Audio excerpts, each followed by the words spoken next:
welcome to episode 4 of the Automotive Trends Garage. The usual crew here tonight to talk about two different approaches to extreme fuel efficiency in family transportation. The first of which is the Toyota Prius that Jason's been driving this week. Let's have a look at what you had to say about it. Okey-dokey. This is a 2011 Toyota Prius. And this is a 1968 Cadillac Sedan DeVille. The Prius can get up to 51 miles per gallon, according to the EPA. The Cadillac occasionally crests double digits. And because Automotive Trends is such an environmentally conscious organization, we strive to balance out our carbon footprint. And so today we brought along the Cadillac to make up for all of the carbon dioxides we won't be burning while we're driving the Prius. Now under the hood we've got a 1.8 liter four-cylinder, which by itself is good for 98 horsepower. Then there's the battery and AC synchronous motor, which is there-ish somewhere. That's good for another 80 horsepower by itself. Add the two together and you actually come up with 134 horsepower. Funny math, these hybrid engineers. Now about this time I would start a rant on what kind of a 0 to 60 time all that power would yield. But in this car it's rather pointless.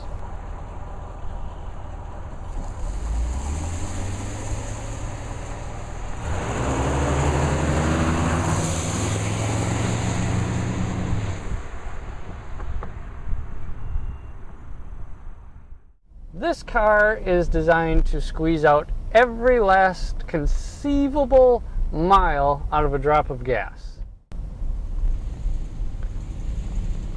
And it's brilliant at that. It's a technological tour de force. But they've overlooked one thing.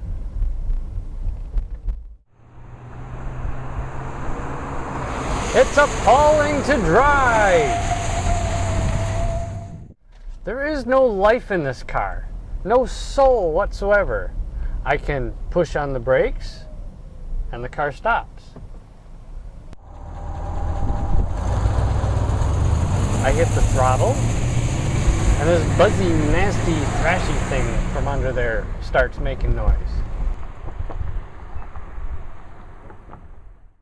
And I can turn the wheel, but I'm absolutely amazed that anything even happens.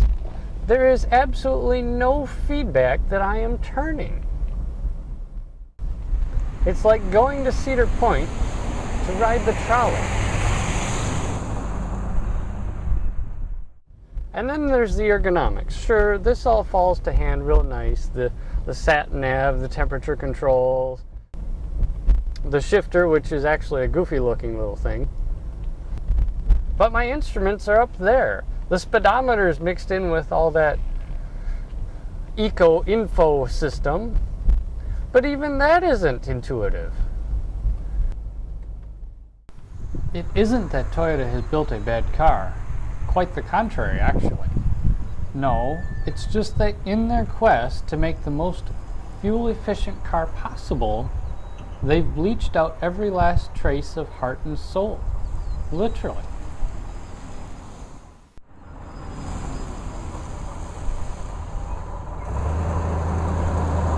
And because of that, I'll go home in the Cadillac.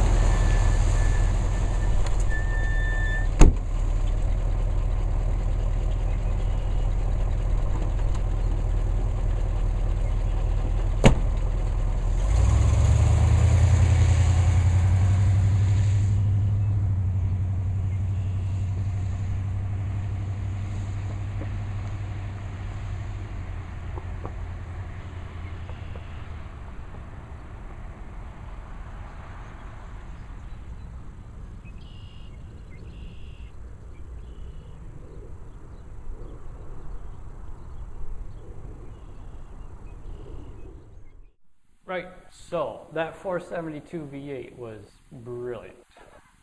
But you didn't care much for the Prius, it sounds like. Oh, right. Yeah. Well, as a science project, as a fuel-efficient car, I think it's great. It's just the everyday livability, drivability, fun factors really not there. I mean, it does all things that a car should do. It just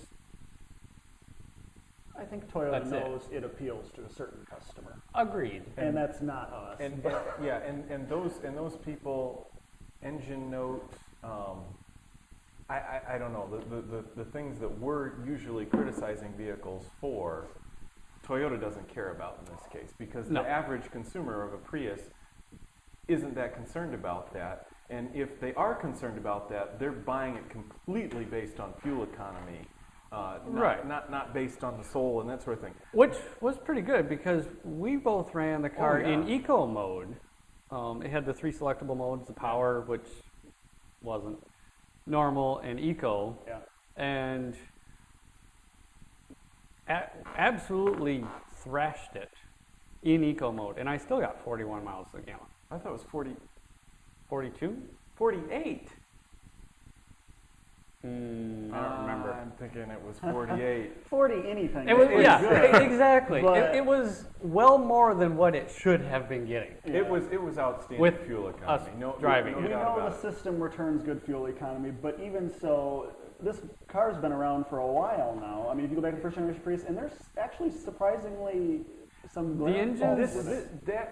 And that's my problem with it, was that I expected third generation Prius, any deficiencies that the first or second gen had in integrating the gas to the electric would be gone. After all, this is Toyota. They do everything right, don't they? And they do everything Masters well. of refinement. and I get in this Prius and I expect a seamless transition between electric and gas. No, anything but. Anything but. And I expect the engine races at speeds that don't sound right for the speed that you're going when you actually are on the highway. Well, I think that has to do with some of the hybrid charging stuff. I think it does too. But it is noticeable when the gas engine kicks in. It has a little rumble to kick in, and there's a little shudder. And actually, NVH issues there. There's a few of those that really did surprise me in the Prius. I thought they probably had worked that out, like you said, third generation. I have driven the Lexus CT200H, which has the same exact powertrain for all intents and purposes. And you like but that? I can tell you that there is a noticeable improvement in the Lexus in these issues. Okay. So Lexus had identified these, and of course Lexus taking it even to the next level on So NVH fourth issues. gen, we're going to see. So maybe the fourth gen Toyota product will be right there. I can tell you the Lexus is solved most of the issues we're talking about right now. But surprising that the Prius still has these. But even more so than that, I can live with that, a little occasional harshness or whatever. But it's more the interior stuff that was really letting me down. I mean, for a 30, well, I realize most of that money goes towards the technology. But the plastics on the center console and stuff are nothing to write home about. And I really, really was disappointed with the center-mounted information area. First of all, the placement notwithstanding, some people will get all dug out for that, whatever. Cool. You is limited. Right. You got a little graph, little picture with a car with wheels turning epically slow, which I think was to remind you how slow you're supposed to be driving that thing. With some bars that went this way and that, but it didn't really tell you anything. It'll give you a little history bar chart for the mile per gallon thing, but it's pretty limited actually. I was a little surprised. Right, the information feedback wasn't there. And one of the settings I thought was comical, because it basically, when you stepped on the gas, the bars would go one way, and when you let off and it was electric, it would go the other way. And this was the equivalent of, back in the 70s, GM did a fuel economy gauge on a bunch of their V8 cars. I know, I had a 75 Oldsmobile Custom Was that Cruiser. the one where the needle just swept back? Yeah, and forth? it had this needle next to like the fuel gauge and the speedometer and everything, and it had a green zone and a red zone. And it was a vacuum operated gauge, and when you stepped on the gas, it would go into the red, and when you took your foot off and had the cruise control on or whatever, it would go into the green. And it was basically telling you, when you step on the gas, you burn more fuel. And that's all this Prius was doing. It wasn't giving me any more information than that. I thought it was hilarious that once was popular is now popular again. Yeah. But just the presentation of it is very limited. It's not cutting edge 2011 presentation No. here. You can get an LED headlamp set up on one of the models of the Prius. I think it's like 5. But what does version that have 5. to do with the fuel economy? Well, lower presentation, lower usage. That's true. okay. I did I kind don't of know. segue odd there. I think we have to leave it at it's totally drivable. It does fit 4 people just fine. There's a little room under the hatch. Actually, the hatch configuration is one of my a good one. Yeah, I like that. Like that. The thing looks the way it does. There's not much you can do with that aerodynamic shape. It's a little funky in the front end. I think Well, we the all Volt- agree. The Volt wears The that Volt shape is better. better. The Volt is better, yeah. But the Prius has almost kind of got this trademark shape. I mean, they're sticking with this for the Prius V that's coming. Right. That Which smaller Prius. is one that I'm actually slightly excited about, just being in that they've now expanded the line. They're starting to take that technology and spread it around to vehicles that make a little more sense in where, if you save more fuel on a bigger vehicle, you save, an extra couple miles per gallon or something. That goes a lot further than a few extra miles per gallon on a small vehicle. My thoughts. Well, we'll leave it at that. It is perfectly drivable. It's just not enthusiast friendly. We don't enjoy the We vehicle. don't It enjoy is it. as Sounds- exciting to drive as my Whirlpool dishwasher. There you go. You've driven your You, dishwasher? you, Exactly my point. You can't drive a dishwasher. you have to get excited about fuel economy numbers Right. because there's no And that's about there's it. no other Yeah. results that you can get excited about. But anyway, All right.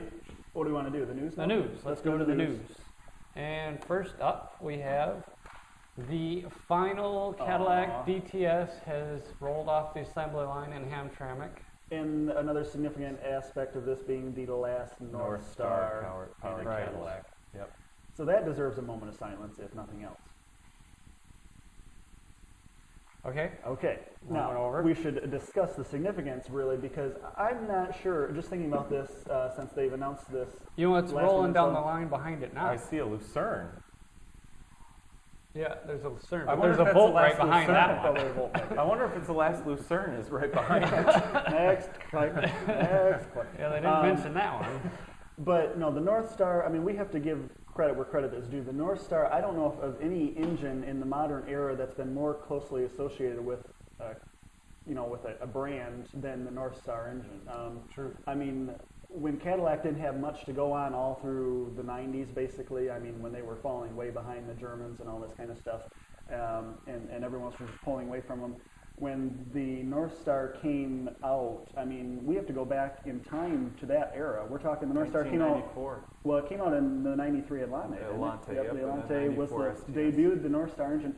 We're talking in '93 for GM to have a dual overhead cam, 32 valve, all aluminum, V8, putting out those kind of power numbers, and It's big stuff. and then rolling out through the entire lineup to be basically the exclusive And Cadillac. back then, one of the big things they promoted it with was you could drive 50 miles without any coolant in it. Yeah. It had this limp home mode. It was cylinder deactivation, not for fuel economy, but for Right. but for temperature control. Lots of neat stuff. Yeah, I mean, we have to give credit to them. I mean, especially when you look at the domestic car powertrain era. Yeah. I mean, it was Way ahead of its time. An advancement of Here in the States. epic proportion. And then we're talking from '93 to now 2011. That engine has been continually refined in different versions, but basically found under the hood of all big Cadillacs for what, 18 years now, I guess. True. So Front or front we wheel have- drive and rear wheel drive. Yeah, so it finally they- switched to a longitudinal in the STS when that went rear-wheel drive, and And the SRX. the SRX had it, was in the It's XLR, brilliant in the SRX. supercharged versions in the STS-V and XLR-V. But just really, I mean, the Cadillac STS I own right now, of course, has a North Star in it. It's a wonderful engine, smooth. I've never had any problems with it. I had the similar, they kind of fall into the same family. I had the 4-liter in my Aurora for years and years and never had any problems, but 100,000 miles on that. It's still going strong at about 200,000. So And then this also trickled into other brands. You know, it was in the Buick Buick Lucerne and the Bonneville GXP. Yeah. Oh, that's right. So Forgot a about couple of Trivia. it kind of The Bonneville GXP, that's a good trivia question there. Wow. Which Pontiac was the North Star? But no, I mean, we just, like I said, through the 90s, Cadillac didn't have a lot of feathers in its cap, and the North Star quickly became something that they could hang their hat on and be proud of.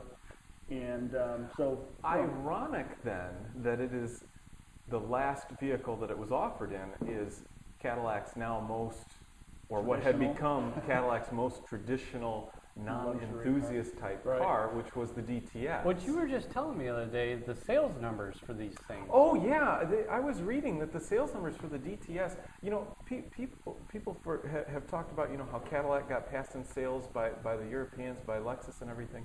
But when you actually look at premiumly priced, premium branded cars, so when you exclude the $30,000 range, because that's really not that premium anymore. I mean, the Prius we drove was $30,000.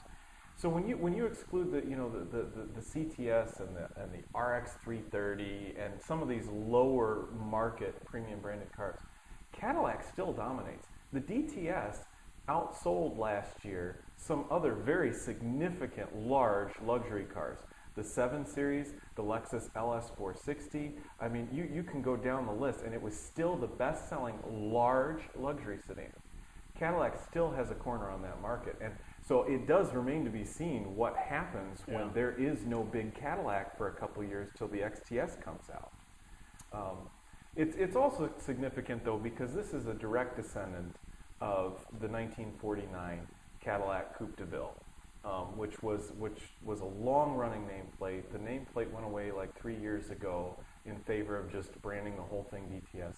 So this is kind of an end of an era. Not as much of an end of an era as like the 1996 Cadillac Fleetwood was, but this is truly signifying Cadillac's old ways, their traditional way of thinking.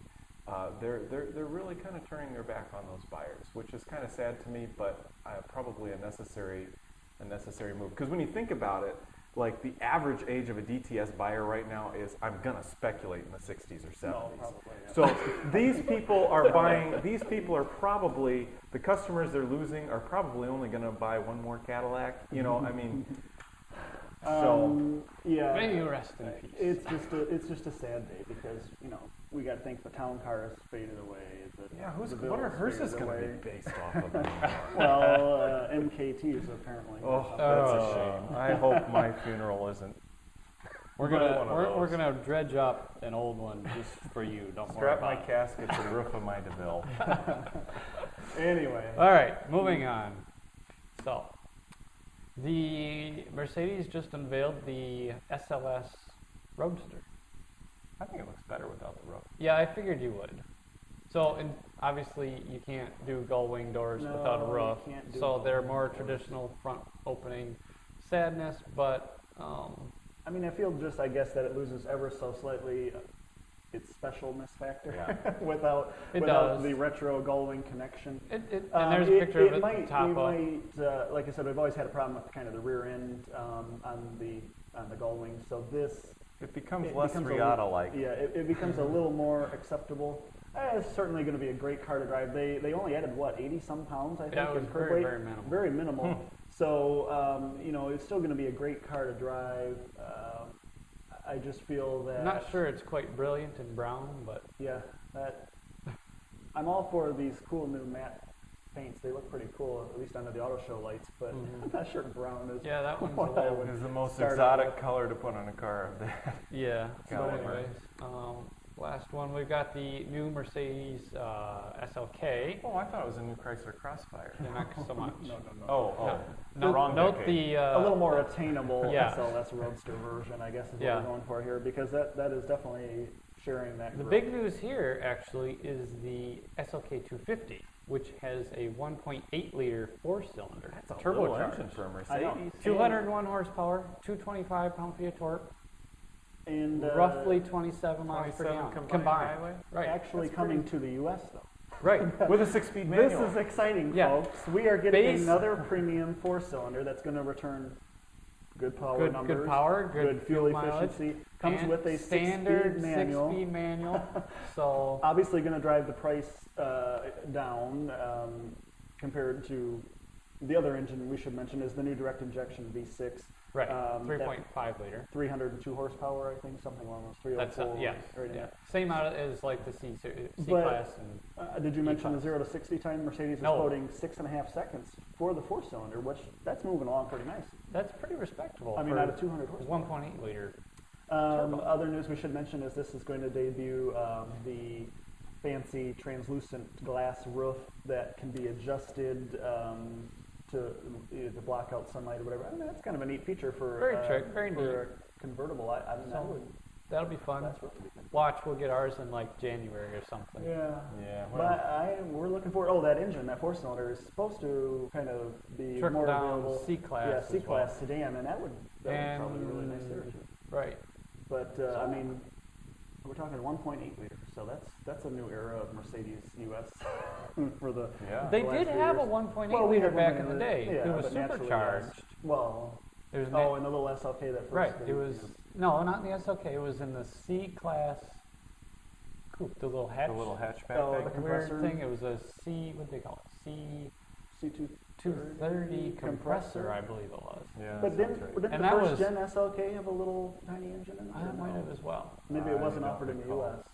I'm Yeah. sure there was small. There was a lot of stuff offered that we didn't didn't get. get, Like yeah. the No. manual transmission was not offered here. We'd have No. to dig into the Dig into dig the archives on for that one. that. But Yeah. I drove that little C-Class hatch Yeah, with that's that. not It great. was no. No.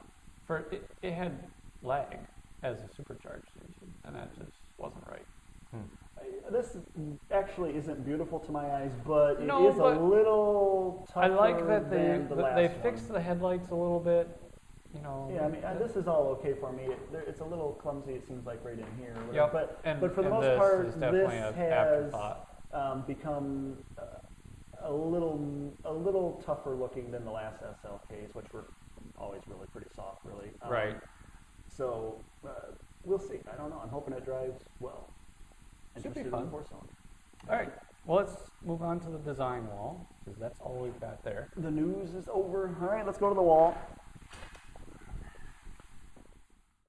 All right, so we're at the design wall. Is there anything you need to? Eric gets must one I move, get one to move move before he sees one anything new. thing.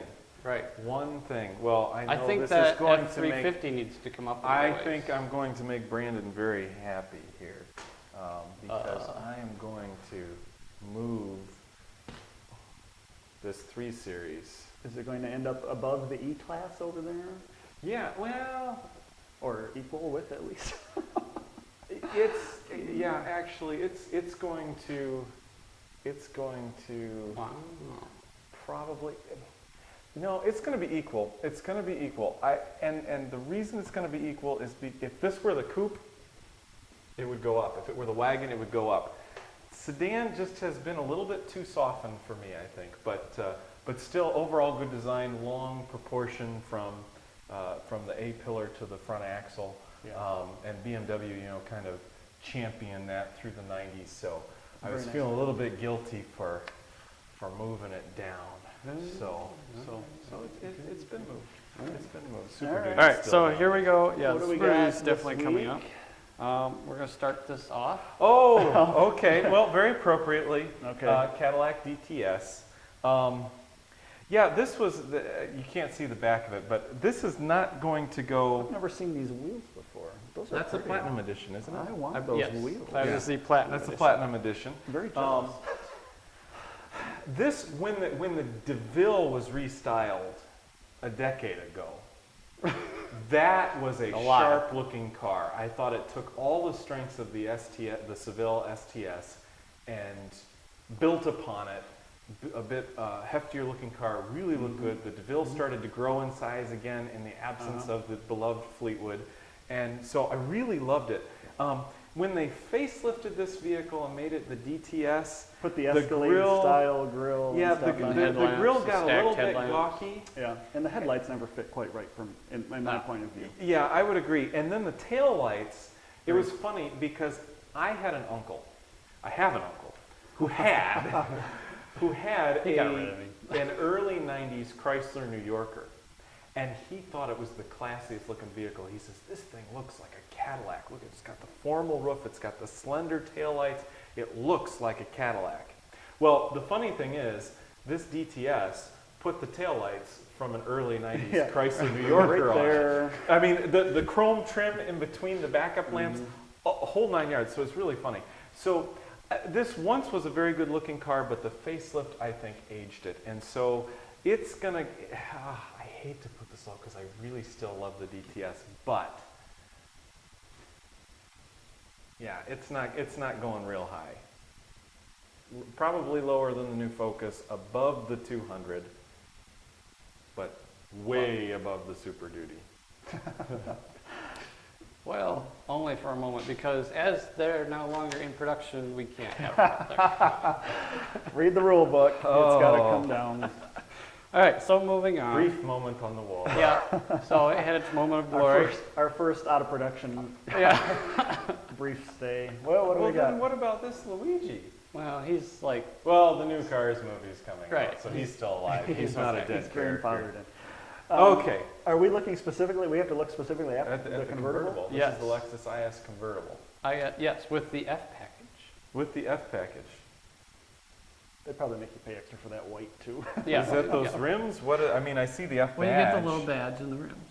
Okay, well, It's a secretary's car.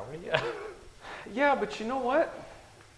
This has got to fit. This is the Lexus IS has always been, and I still refer to it in my mind as the Altezza, even though it's never been sold in the United States as the Altezza. True. It was the Toyota Altezza in the Japanese domestic market. But anyway, this is not bad. I'm not a big fan of Lexus styling in general because it tends to be very vague and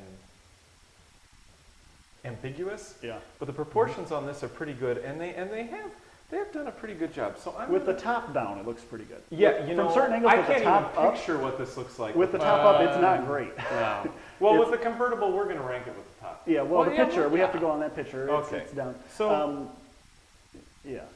Oh, this actually is kind of. Well, I'm putting it over here with the other. Higher than what the DTS was? Yeah. The DTS did not age well. The DTS is The gone. DTS did not It's- age well, and it's it's gone. gone. No, I So it agree doesn't with count you. anymore. It doesn't? All right, well, here we go. Oh, the Moving on. Italia. You liked, I got yellow this time. Look at it hunkered That's down good. there. That's good.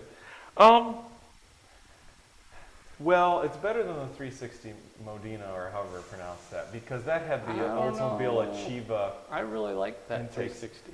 Oh, what? Oldsmobile is See, good. I like the 355 F1. That was my. Oh, that yeah. one's a Yeah. high watermark for me for Ferrari. Ferrari, in my opinion, has not really gotten back to that. No, and there so, hasn't been beautiful Ferraris. so this one. Now, there's a lot of people who think that this is just a gorgeous car. Well, the If you headlights look are, over a rear three-quarter view, I think it's splendid. I love the rear of that car. it's very dramatic. Yes. And I do, yes, love the draw-in on the fender, the way the oh, I just And love it. this is where this is getting really weird for me as I look at this wall. Strong design versus supercars tend to go low for me on here. I think because a lot of times they don't always look right, except for the Maserati Gran Turismo. It's definitely higher than the Mercedes. And then there's the Aventador. Aventador. Ooh. No, that is not as good as the one. You rolled your R, though. It was exactly. This has a lot of things I don't like about it, but overall, the mid-engine proportion, I think it's better than the Aventador, and My problem with that car is that lower air intake Yes. area. Yes. yeah. It's just well, not I'm not great. sure. I'm not sure that I like this. It almost looks like they forgot to line the hood up with the front fascia. So, but Yeah. okay, that's where I'm going to put it. But I it's might got be these unhappy little with that flappy later. doodads that do their own. Yeah, I'm sure there's Oh, good they're reasons functional? that they're Yeah, there. they- Yes, they they move actually- under high speed and stuff, and it's all there for a purpose. No doubt about it. If this car drove by, I would try and catch up to it. You know, Oh, so I think that's You were where in your 500. It's going to be. I can just see it's going to be difficult. Italian brothers. Yeah. Yeah. Yeah. All right, well, let's see what you make of this.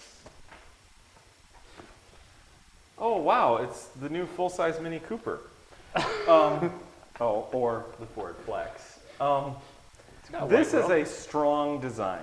That's why we chose it. Yes. It is a strong design, A vehicle known for its design. And I give Ford a lot of credit for doing this. The side strakes on the side, I don't think are any better than the strakes that Chrysler put on the hood of the old Sebring, Crossfire, Pacifica, that whole lineup. If they had put some false wood grain in those grooves and called it the Country Squire, that would have gone way up in my opinion. But you know, I really like tumble home in a vehicle's design, and this has none. It's kind of like a bus. Yeah. So, I couldn't own one of these myself.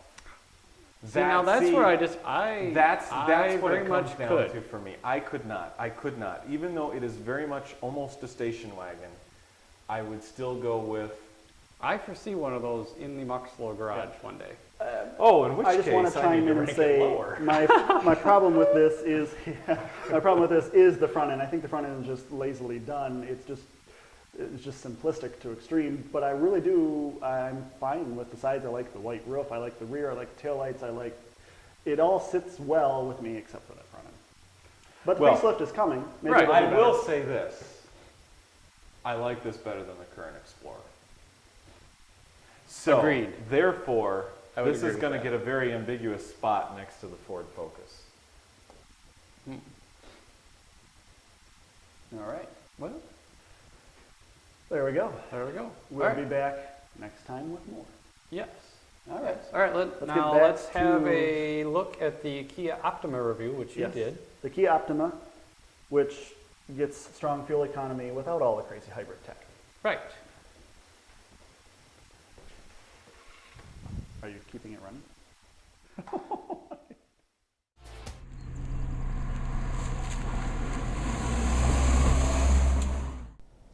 Today we're going to look at the 2011 Kia Optima EX. This is a very closely related car to the Hyundai Sonata, which we reviewed last summer, and we liked it. Fuel efficiency was great, the power was pretty good, there's a lot of room inside, there's a big trunk, and most of all it was affordable. And all those things added up made it for a really good family sedan.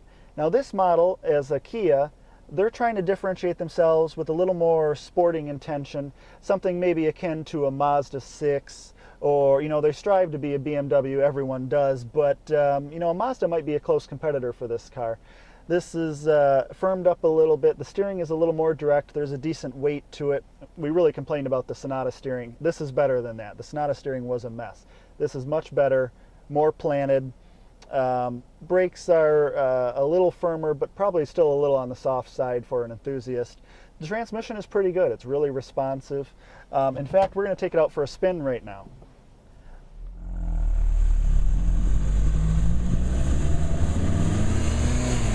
It's the same engine as in the Sonata, and we really liked it there, and we like it now too. It's a 2.4 liter direct injection 4-cylinder, naturally aspirated. They do make a turbo model for this car, but that's not what we're talking about today. This is a 200 horsepower, and like I said, naturally aspirated. It's pretty responsive. It'll rev freely, and the torque isn't bad either. The biggest asset for this package mechanically is probably the 6-speed transmission. It's really smartly tuned, it's responsive, and it matches well to this engine, keeping it simultaneously in the power when you need to, but also dropping down to low RPMs to give exceptional fuel economy. We're getting over 30 miles per gallon in this car, and as you know, we drive them pretty hard. So that's pretty impressive for a full-size family sedan like this. There's a lot of room in the back seat. In fact, for me, I'm a 6-foot average frame guy. With the seat adjusted the way I'd like it, there's still plenty of room for me to sit behind myself with room to spare. And you can't say that about a lot of sedans these days. We know for fuel efficiency and everything, cars are probably going to start heading smaller, but here they've been able to pull off a 34 mile per gallon highway average in a car that still has decent room for a full family inside, and we like that about the Optima. You know, it's a nicely trimmed cabin too. Of course, we're in the top line EX model. There's a few things this doesn't have, but for the most part, this has leather trim. In fact, pretty classy because we've got the tan leather trim over the black accented dash and door panels, and together with some neat stitching and stuff, it actually gives this a fairly upscale look, and that's something that a few years ago we couldn't say about Hyundai or Kia. So if we had to complain, we'd probably say this center stack, although really laid out nicely with large buttons and good writing, good logical layout with groupings and everything. It's kind of an odd design. It's a little bit of an afterthought. We've seen nicer, more flowing. In fact, we like the Hyundai Sonata center stack better than this. But this Kia does come with a great steering wheel, smaller diameter. It feels like a pretty sporting steering wheel, actually.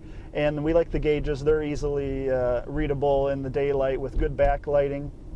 We've also got some fake wood trim around the cabin, but compared to what some people put out as their fake wood trim, this actually looks pretty pleasing to the eye.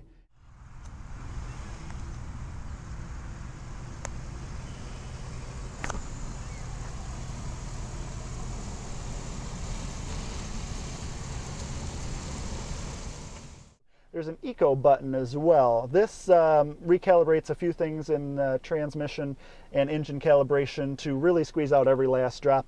We haven't been running it in that mode actually, and we're still getting above 30 miles per gallon, so there's some potential there probably for more, although it really kind of slows the transmission down and dumbs it up a little bit. As enthusiasts, we kind of frown on that. I'll pay a few extra pennies at the pump to have the responsive transmission that this offers. You know, the rest of the package is all there. This has a lot of luxuries actually for a Kia. Again, a few years ago you wouldn't get any of this stuff in a Kia, but in this model we've got heated rear seats, believe it or not, heated front seats, plus cooled front seats. And you can't say that about a lot of cars outside the luxury class, but this, you can get it as part of a $2,250 technology package. Also bundles the panoramic dual sunroofs there, let in a lot of light and kind of keep the cabin with that upscale ambience as well. Now the Sonata, remember this car's sister car, is a good looking car, but it goes for a more contemporary, everyday, good looking, swooping curves, a little more acceptable. The Kia is not afraid to push some design boundaries, and whether or not you like it, I guess that's going to be up to you, and we'll see how the sales numbers come back to see if the public likes it or not. But pretty aggressive design elements on the side here with this upturned rear window, this strong chrome strip that comes all the way back and ends at the base of the C-pillar. Very vivid rear tail lights here. They illuminate quite nicely at night. And again, ends in a pretty simple, pretty average trunk, I guess. But of course, dual tailpipes, which looks pretty nice. We like the symmetrical look for this cheap price. We're surprised to see that. Also, the big trunk is nice.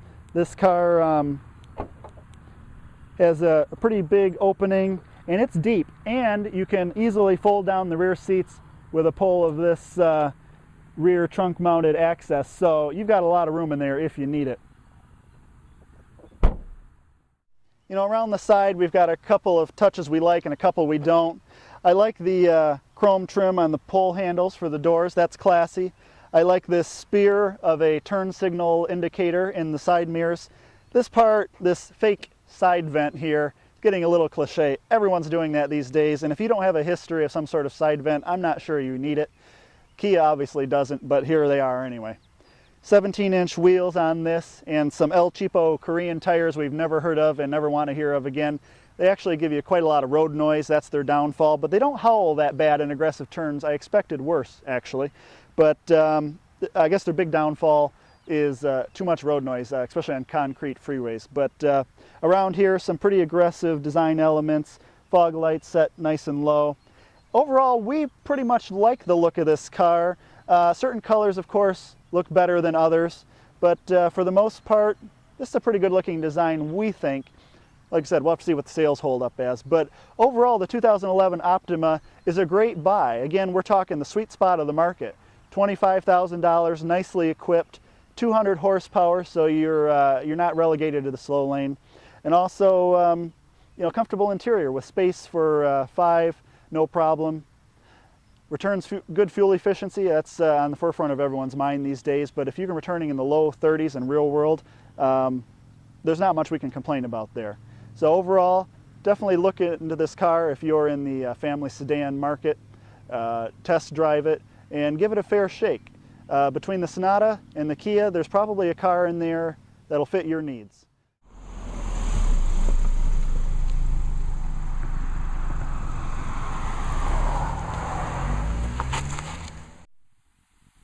All right. I mean, I liked it.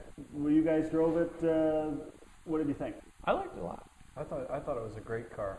In fact, what I really was surprised about was just how large it was. Yeah. It really felt like a substantial premium car. I would best describe it as very Buick-like in a very favorable way. You know, not in that it was too cushy, anything like that. The new youthier, sportier Yeah, Buick. yeah. I thought it was great. And I also, even though I know you guys were probably a little bit turned off by the interior design, I liked kind of that he doesn't shape see to it it for me in that. Yeah, I liked it as well. too. Well, and one of the reasons I like it is kind of funny. To me, it looks like something I would expect out of a '57 Plymouth. Because well, no, the Yeah, Plymouth, that's what I was thinking about. He was saying our Oldsmobile Aurora or something, Well, where it kind of Pontiac comes over Grand into the Prix. passenger side a little bit and stuff. But okay, continue. 57. I don't see that at all. Yeah, but it did a little Grand sweep Prix, through, yeah. a lot better than the Grand Prix. Maybe not as good as the Aurora, but no, Plymouth had the Fury in '57, which had this boomerang-shaped F, and that whole thing kind of looked like a boomerang shape to me. So it was kind of this retro '50s thing, except it was all black, which I don't think is that great. Yeah, but that's not anything close to a deal breaker for me. Right. And actually, everything, the controls are all within easy reach and everything. The nav screen is easy to reach and everything. So that's all there. But I mean, like you said, it's a substantial feeling car. Huge trunk, lots of rear seat room. I mean, just a great size for a true family. But then My kid's car seat But fit then- in it with lots of room. yeah, but then the features that it includes. I mean, we're talking the heated and cooled seats, nav system with the XM traffic and weather, and the dual roofs, and Yeah, I could take or leave those. yeah, but I mean, for 27,000, that's Exactly. a it's a And superb it had value. some sporting pretensions. We throw in the usual Hyundai Kia 10-year warranty. Didn't even We think about throw that. in Yeah. the fantastic fuel economy. I mean, at the end of the week, I think we finished somewhere right around 28. If you actually did the math, though, it wasn't quite as fantastic as what the readout was giving you. There's 2 or 3 miles per gallon less. Still good, Yeah, still good. but not the stellar readout. And you know, I never ran it in eco mode except for to No, I compare a didn't few either. things. It really does. There is a noticeable difference in the way the transmission acts, and it just I don't like it. The transmission is pretty responsive in drive, as I mentioned, but I will throw this out there. Every time people do this, I make it a point because it just annoys me. But with the manumatic function, it will upshift on its own. It won't hold gears, and I just hate when they take that away. Why Why even bother? include it? So Right. I'll The throw that engine out was there. good, That annoyed me. strong, The 200 engine horsepower. is fine, yeah. The handling is substantially better than the Sonata, as is the steering. The steering is 180 degrees improved over the Sonata. So they've really sorted that out, and really it's a very nice car to drive. It's relatively quiet. Like I said, a little tire noise on certain pavements and concrete freeways especially, but I mean you can't complain too much for the price. We're starting at under 23,000, nicely equipped. Really, I mean you're not lacking You for get it for anything. less than that if you get the manual transmission as well. There you go. There is a base model with a manual. You can't get the nice leather seats and No, stuff, no. but I don't want the leather anyway. He doesn't have to let Too him- hot in the summer, too cold. I guess what we're most interested that's in. why they have heaters and coolers. More complexity. That's true. More weight. But what we'll be most interested in reviewing next, either in the Sonata or in an Optima, is the turbo. Model. We're talking 274 horsepower, and they say only a mile or two loss on the highway. So another continued strong product from the resurgent Hyundai, Kia. I mean, there hasn't been much lately from them that we found a lot of fault with. So I'm hoping that keeps up. But the Optima is worth a look. Oh, if you like the looks, I absolutely. personally like the Sonata better, design-wise. But there's a Disagree lot with to you like there. about the Yeah, Optima. I was much fun. And if I could get those cool wheels that they offer in the Optima, I'd probably go for that. I Those really are like only those. the 18-inch wheels. Yeah, those are only on wheels. the turbo I really model, like the which look of isn't those a bad thing. But yeah, give it a shot. All right. So I guess think that's about that's it for this week. In the meantime, keep reading Everything Automotive. Good night. And God bless.